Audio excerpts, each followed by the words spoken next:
My yard was a little overgrown, and that's why she had me detained. I'm not exaggerating. The HOA tyrant, Cassandra Mills, called the police on me for stepping onto my own land because my lawn was an inch too tall. Oh. She recorded the whole fiasco, streaming it live, branding me a menace and a disgrace to the community. No. But this power-obsessed woman just made the fatal mistake of crossing the wrong guy. What happens next will unravel her entire world. Comment below where you're watching from, because this HOA queen is about to learn why you don't mess with the guy in the beat-up Jeep. It was a chilly February morning in Boise, Idaho. I was driving my 1996 Jeep Cherokee, the engine rumbling. As I sipped coffee from a thermos, classic rock humming through the speakers, my destination, my 5-acre property, a quiet retreat I'd bought after years on the bench. I planned to spend the weekend fixing up the old shed. That's when I spotted her, Cassandra Mills, kneeling by my driveway with a tape measure, checking my grass like it was a crime scene. "Good morning, Cassandra," I said, keeping my tone even as I lowered the window. She spun around, her sleek ponytail bouncing, her yoga gear spotless despite her crouched position. "Don't good morning me, Nathan Cole," she snapped, brandishing the tape measure like a sword. "Your lawn is 3 inches tall. Rules clearly state 2 inches maximum." I took a sip of coffee, letting her words hang in the air. "Cassandra, as I've told you before, my property isn't part of your Cedar Heights HOA. This land's been in my family since the 1950s. Her face turned scarlet, matching her manicured nails. "That's what you say, but this jungle is dragging down our property values. Look at this mess-chipped paint on your mailbox, that rusty Jeep, and don't get me started on your crumbling Stonewall." She whipped out her phone and started filming, narrating like a reality TV star. "Ladies and gentlemen, here's the blight ruining our pristine community. The owner of this drifter refuses to follow basic standards. This lawn." She waved the tape measure at the camera. 3 inches of pure defiance. I stepped out of my Jeep, boots crunching on the gravel. At 50, I'd learned that staying calm was often the sharpest weapon. "Cassandra, I need to get onto my property. Please move." She planted herself in front of my driveway, defiant. "Not until you agree to HOA standards. This affects us all." Then she did it. She dialed 911. "Yes, hello. I'm reporting a suspicious individual attempting to trespass. He's uncooperative, dressed like a hobo, driving a junkyard Jeep.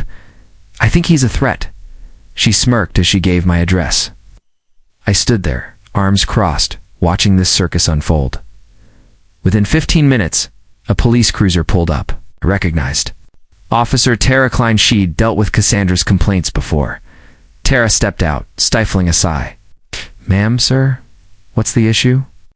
Cassandra launched into a rant about property standards, suspicious characters, and neighborhood decline. I waited until she paused to breathe. "Officer Klein," I said calmly, "I'm trying to access my property. Ms. Mills is blocking my driveway."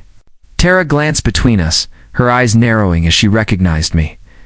"Your property, sir. I'll need ID." I handed over my driver's license. Our eyebrows twitched when she saw my name, but she stayed professional. "Apologies for the inconvenience."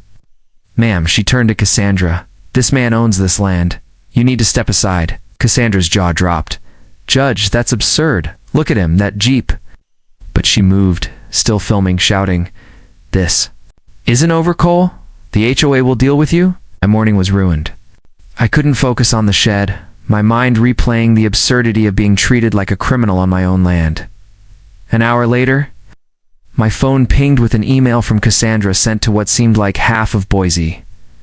The subject? Urgent. Neighborhood. Threat alert.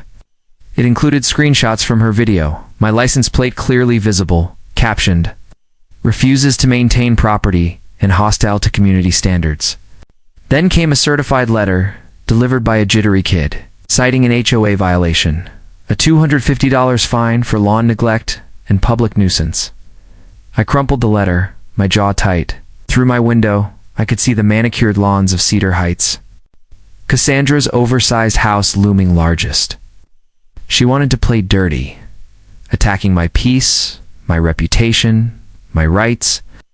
I pulled out a legal pad and wrote Mills v. Cole, evidence log. Then I called my legal assistant, Sarah Vega. Sarah, it's Nathan. Clear your Monday. We've got a case to build. I smoothed out the fine notice evidence item number 1. My eyes burned with resolve. You want to fight, Cassandra? I said to the empty room. Game on. Monday morning hit hard, and so did Cassandra. Sarah called as I finished my coffee. Boss, she's holding an emergency HOA meeting tonight. Agenda, addressing neighboring property issues. She's targeting you. I set down my mug, a familiar fire in my chest. Let me guess she's making me the villain. Sarah's laugh was dry. Oh, it's worse. She's pushing a resolution to extend HOA oversight to adjacent properties impacting community. Image, she's trying to claim your land. That night, I sat in the back of the community center, the room buzzing with 50 confused residents. Cassandra stood at the podium, her PowerPoint ready, radiating authority. Thank you for coming, she began, her voice dripping with fake sincerity. We're here because our community faces a crisis. Click. A photo of my driveway appeared, my Jeep front and center. This eyesore greets every visitor. Owner refuses to paint his mailbox, repair his wall, or mow his lawn. His 1996 Jeep leaks oil, screaming neglect.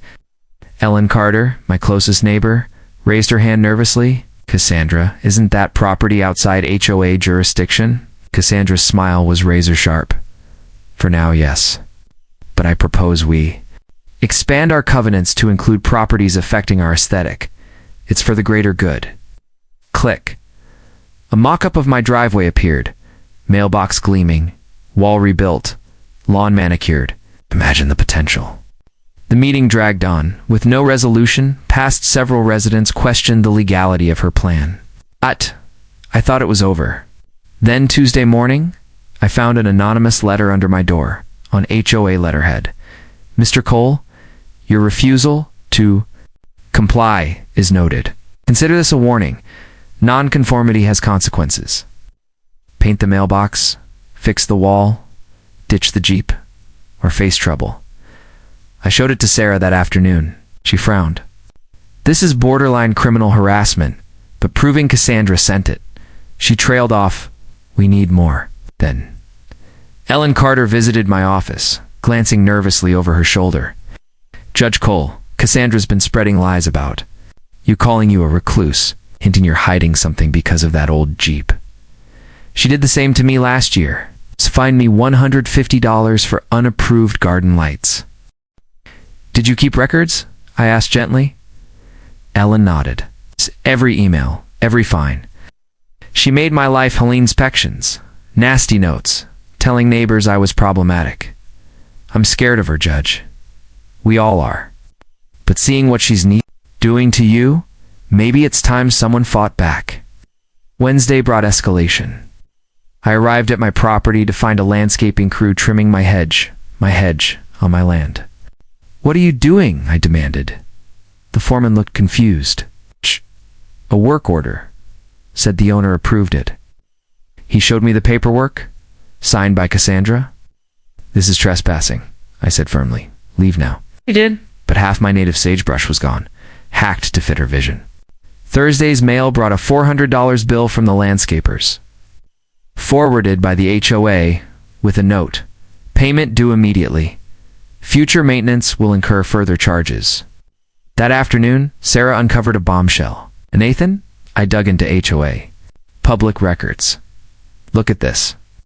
She showed me a 2017 financial document signed by Martha Klein, former treasurer, and a 2023 document, same signature, same role. Martha died in 2018, Sarah said. Someone's been forging her signature for 5 years. I stared at the papers. And guess who took over as president after Martha's death? The answer was clear. Cassandra Mills. That evening my phone buzzed with a social media alert. Cassandra had posted a photo of my property, captioned, "Some refuse to respect our standards. Time for city enforcement to step in." She'd tagged me misspelling my name as Nathan Cole.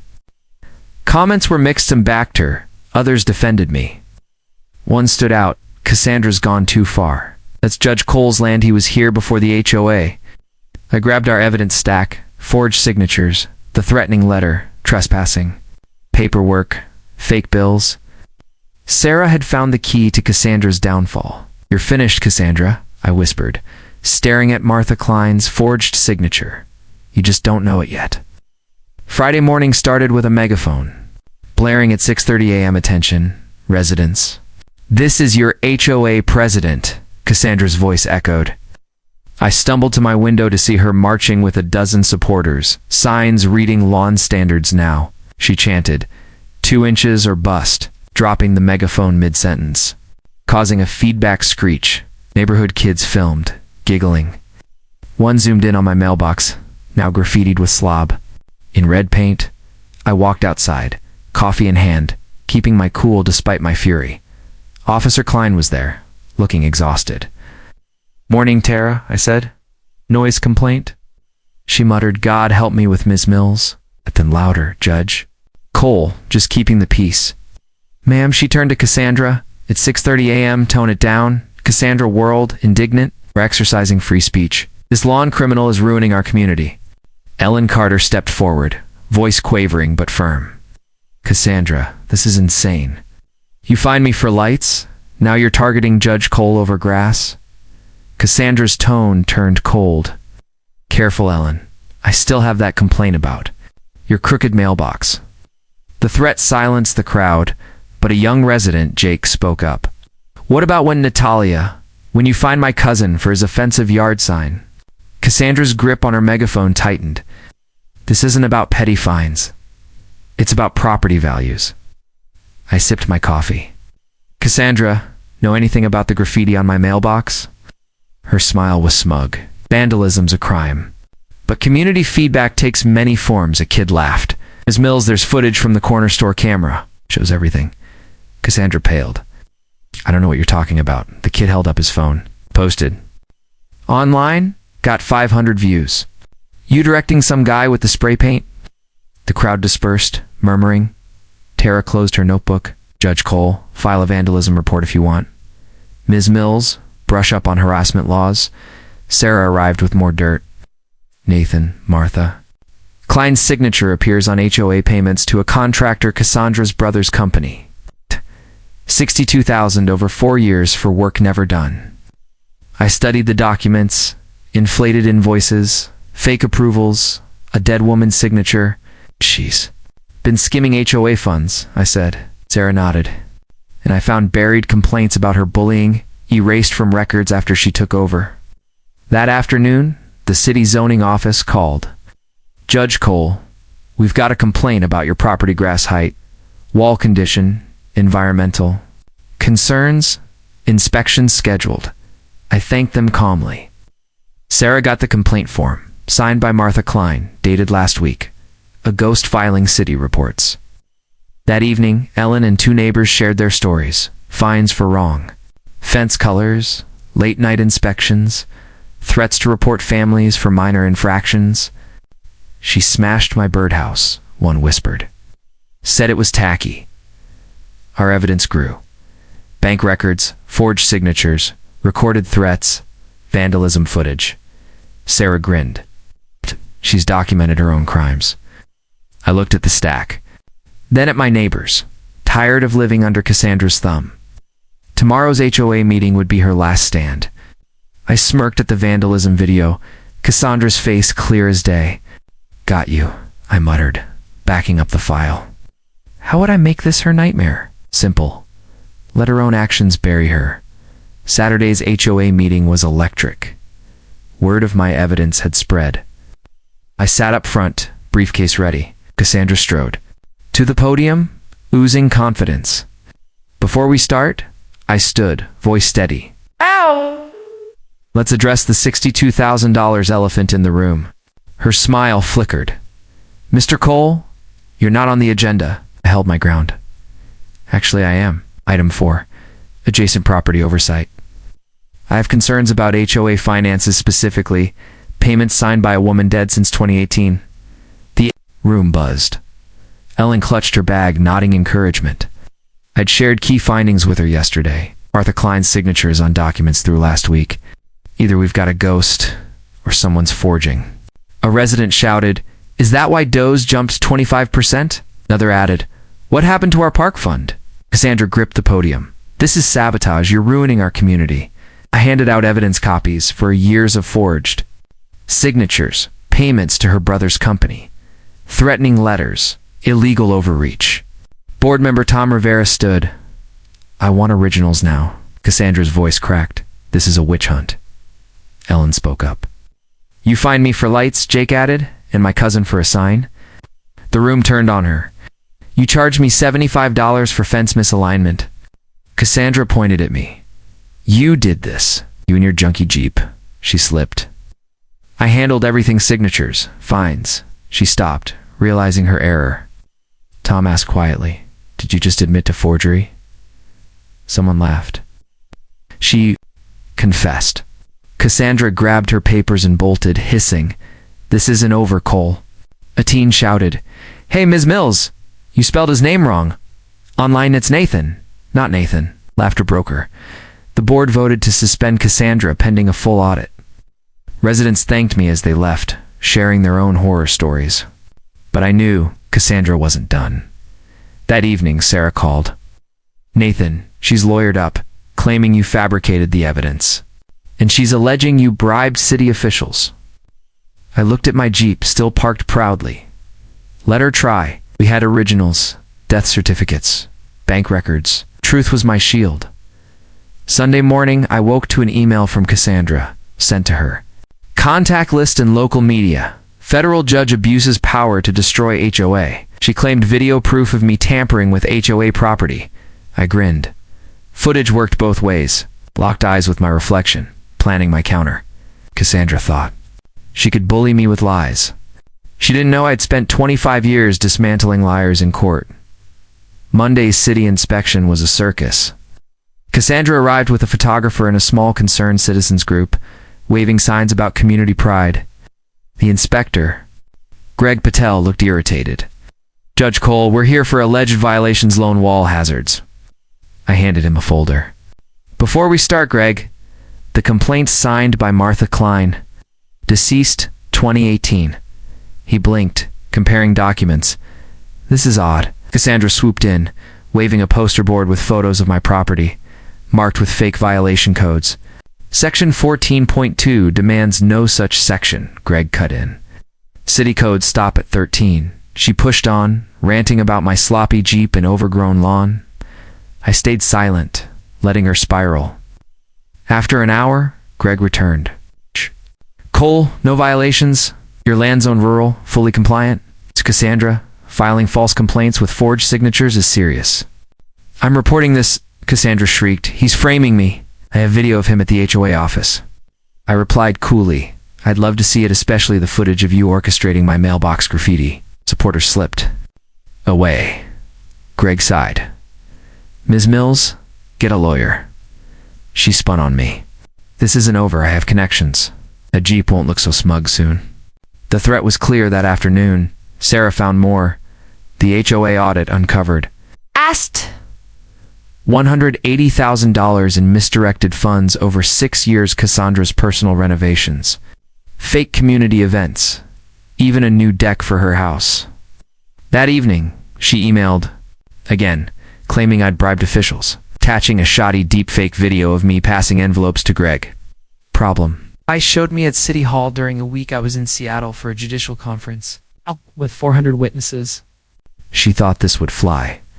Metadata shows it was made yesterday. I forwarded it to the city attorney. Tuesday, Cassandra upped the ante, contacting judicial oversight boards with fake bank statements showing deposits tied to my rulings. They looked real, my account numbers, accurate histories, but with invented transactions. Sophisticated forgeries, I said. She paid big for these. The chief judge called. "Nathan, I know it's nonsense, but we need a review." My reputation, built over decades, was under fire. By Wednesday, the Boise Chronicle called about the bribery scandal. Blogs ran headlines, "Judge probed," for financial misconduct, For a moment, I wondered if I should have just mowed the damn lawn. Then Sarah burst in. Sandra screwed up.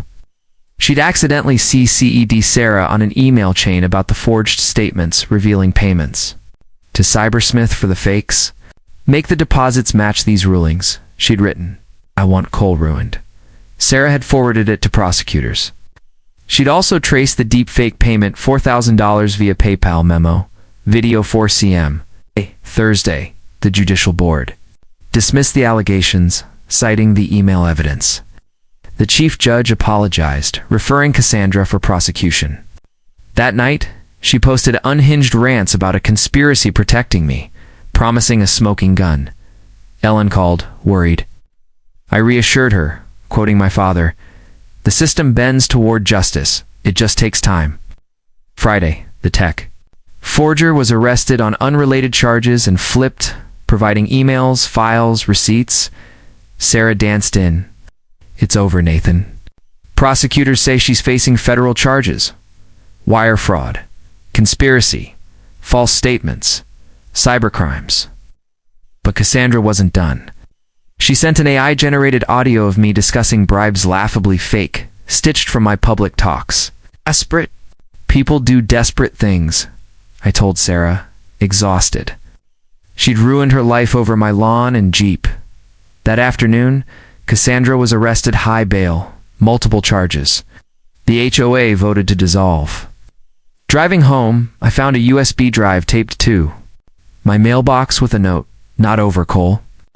More fake evidence, no doubt. I pocketed it, whispering, "Checkmate, Cassandra." Monday's trial was a spectacle. The courtroom overflowed with residents Cassandra had tormented. Prosecutor Lena Hart laid out the case. Forgery, embezzlement, false reports, evidence tampering. Cassandra's lawyer argued stress, but Lena played Ellen's recording. Cassandra's voice boomed. Cole thinks he's untouchable. I ran the Hendersons out with one fake health code violation. I trashed his mailbox myself, he deserved it. And if Ellen doesn't comply, I've got her son's boss on speed dial. The courtroom gasped. Cassandra's lawyer flinched. The recording continued. Those bank statements cost me $20,000. But they'll end, Cole. If not, I've got a guy who can plant stuff in that Jeep's glove box. The judge pounded his gavel. Ellen testified bravely. She terrorized us for years. You picked the wrong fight, Cassandra. 3 days of testimony. Residents, the forger Sarah Gregg buried her.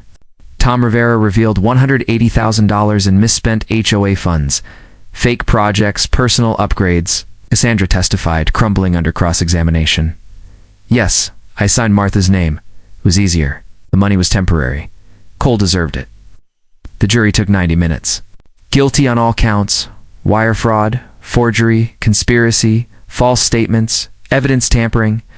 8 years in prison, full restitution. The judge scolded, "You abused trust to bully and enrich yourself, then tried to ruin a man's life. Reflect." On that in prison, Cassandra's final glance at me was empty. Outside, residents thanked me. "You gave us our homes back," Ellen said, tearing up. The HOA dissolved that night. I painted my mailbox not for them, but for me. Officer Klein brought bourbon. To peace, she toasted. We sat on my porch, my grass still shaggy, my Jeep still proud. An envelope from the Judicial Committee offered me a role on a community dispute panel. I chuckled.